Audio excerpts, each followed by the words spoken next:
The World Mission Society Church of God is what I consider to be a very dangerous cult group. Dangerous not in the sense necessarily that they're going to cause you physical harm, but I believe they cause many people, many families, emotional harm, relational harm. They disrupt and destroy and separate families. I think we've talked to many former members of this group who will say the regret of joining it and how they wasted so many years when they finally come out and see the deception of it and the control tactics and the amount of time that they wasted of their lives, years of people's lives wasted to this group that ultimately is teaching something that is false, and it's a false gospel. And I think overall it presents a damaging and a false understanding and view of God, his character, and who he is. And so my purpose in making right now, I'm wanting to make some shorter videos where I just give you some simple kind of points, simple things to think about, whether you're in the group, whether you're thinking about joining the group, whether you have family in this group, or whether you're just somebody who's wanting to talk to these people and have conversations with them, and you want some information about how to do that. I just want to make some shorter videos where I just give you some little points and tips on places you can go in the Bible primarily to converse with these people. And so if you find these videos helpful, please subscribe, like them. That helps us out a lot. And let us know in the comments if you have any other topics or things you'd want us to cover, or if you have questions. So what I want to talk about today is a simple point I'm going to give you. Like in the last video, if you haven't seen it yet, I gave just one verse you can go to answer and reply to one of their foundational and core teachings.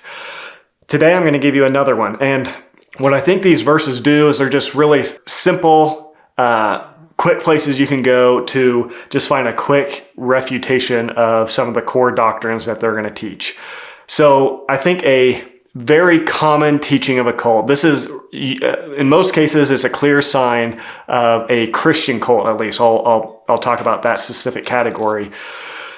A Christian cult, and what I mean by that is a group that has deviated from the truth of what Christianity really is. One sure way to identify them, one common teaching that most all of them will always have, is a teaching that the truth was lost, the truth of Jesus was lost, and for hundreds and hundreds of years, nobody had the truth. And then this group will teach that they have somehow discovered the truth. A lot of times it's a single charismatic individual or leader who will claim to have a direct connection to God and God's word. And so they will make the claims that they have the truth, they have restored the truth, and every other group is wrong, every other denomination is wrong. If you want to know God, you have to come through them. When you hear that sort of language being spoken of by a group, that's, I would say, start asking a lot of questions, be very, very cautious, and in most cases, run away as fast as you can, because it's a cult. It's a deviation from Christianity. It just so happens that this is exactly what the World Mission Society Church of God teaches. And this is one of the first things that you're going to encounter when they start to, if you run into them, whether at Walmart or wherever you at, if you do a Bible study with them, they're going to start to explain to you why every other denomination, every other church, every other group is wrong, doesn't have the truth, and they are the only ones with the truth. What they want to do is they want to undercut every other group so that you feel kind of locked in to where it's like, they'll and this is too, I think, where they begin to bring some of the fear tactics in and saying that they're the group that has the truth. Every other group is going to lead to hell. If you don't want to go to hell, come to us. I mean, in a very harsh kind of nutshell way of summing up what they're going to communicate to you, that's it, I think. So again, that is a sign of a cult. So what they will teach is that Ahnsahnghong, this South Korean man, came, and in 1948, I believe is the date, he restored the truth. So they'll say for hundreds and hundreds of years, for centuries after Jesus and the disciples, the truth was lost. Nobody had the truth. Everybody was in spiritual darkness and blindness. Nobody knew God. Nobody knew the gospel. There's so many issues with that. And again, like the last video, there's so many problems with that biblically that we could get in. But what I want to do is I want to give you one simple verse to go to that I think presents so quickly so many problems to that. teaching. So they'll say that Ahnsahnghong, again, he came in 1948 and he restored the truth. Before that, nobody had the truth. Nobody knew God. Nobody knew what the gospel was until Ahnsahnghong came and he restored the truth and he made the way again open for salvation. Again, they believe this man, Ahnsahnghong, is second coming Christ. They believe it's Christ come again. So what I want to do is I want to show you what the problem is. A quick way you can point out a severe, drastic problem with that from the Bible. So Hebrews 9:28. Actually, I'm going to start in verse 27 of Hebrews 9.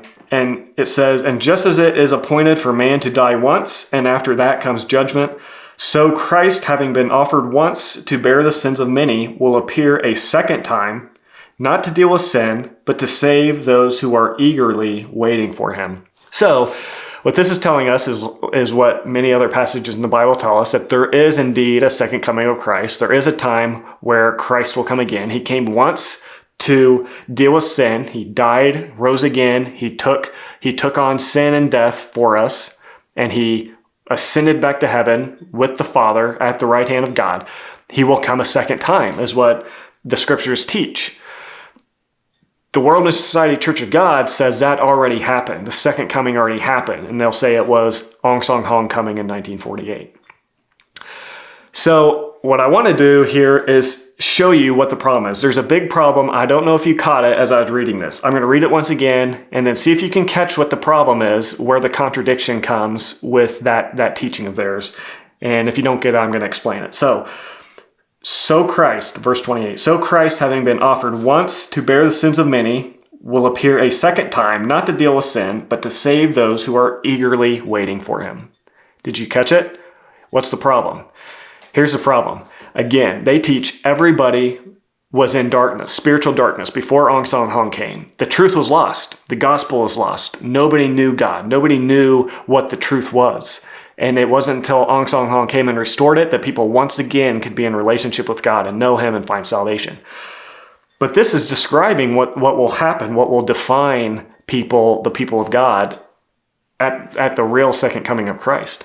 This tells us that when Christ, the real second coming, when Christ actually comes, there's going to be those who are what? Eagerly waiting for him. Do you see the problem there?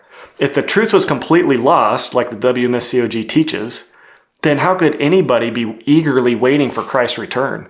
How could there have been those who are in the truth? You have to be in the truth to be knowing that Christ is coming a second time and eagerly waiting and desiring him.